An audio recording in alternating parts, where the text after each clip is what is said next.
Hi, good morning everyone. It's Ross Spano here. It's good to see you. Love to be able to invite you to begin taking a look at our weekly video summary that we're going to be doing now each week on the last day that we're up here in Washington, D.C.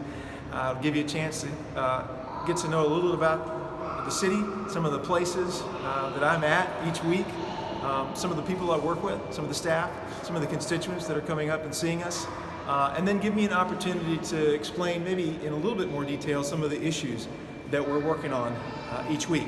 So that's the purpose. So this is the inaugural video recap summary. So thanks for joining me. So this week, first of all, to tell you where I am, we're in the rotunda of the Cannon House office building, which is where my office is at, on the second floor. And we are in House Office Building 224. So if you're in DC, make sure you swing by. I'm going to walk back over this way and show you the picture, beautiful picture out of the window behind me. There's the Capitol behind me, and as you can see, it's a beautiful city. What we've been working on this week is HR 3055, which is a bill that basically what we call a minibus, which is a package of bills. In this instance, well, we're dealing with appropriations bills.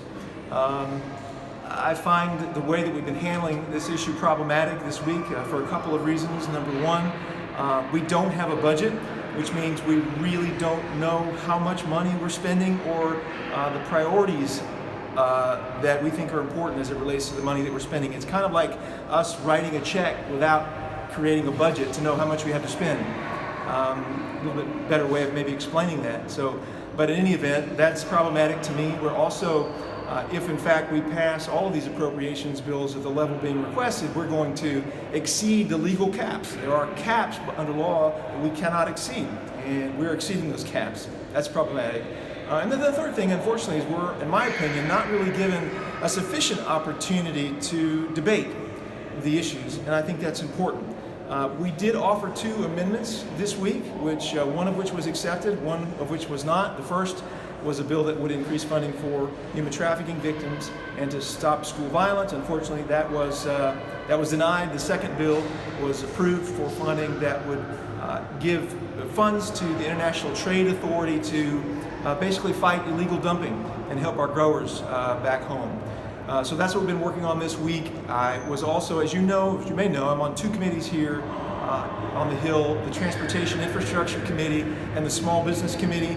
In the Transportation Committee this week, we had a hearing on the status of the investigation into the 737 MAX crashes. As you probably are aware, 2 of those jets have crashed within the last year, and currently the FAA has grounded that plane here in the United States. It is still grounded. We're now in the process of figuring out where the FAA is at and getting some input from some of the stakeholders, pilots, a former FAA administrator this week.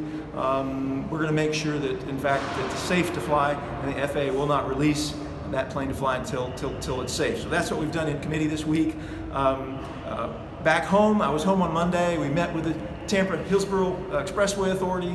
We met down with Mosaic at the Riverview processing plant. And we also toured the Port of Tampa and some of the exciting news there as it relates to the shipping container contracts that they've recently been able to secure. So that's a big deal.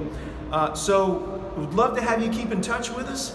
You can do that by signing on for our newsletter if you're not already getting that, and you can sign up by going to spano.house.gov. Very easy way to do that. Otherwise, just like our Facebook, Twitter accounts, follow us, and we'll be able to keep you informed on what we're doing. I want to tell you before I end that it's an incredible privilege to serve, and so thank you for giving me the opportunity. I'm very humbled and continue to be humbled by it, and really appreciate you. And I want to just tell you, bless your families, and hope you have a wonderful weekend, and we'll talk to you soon. Thank you.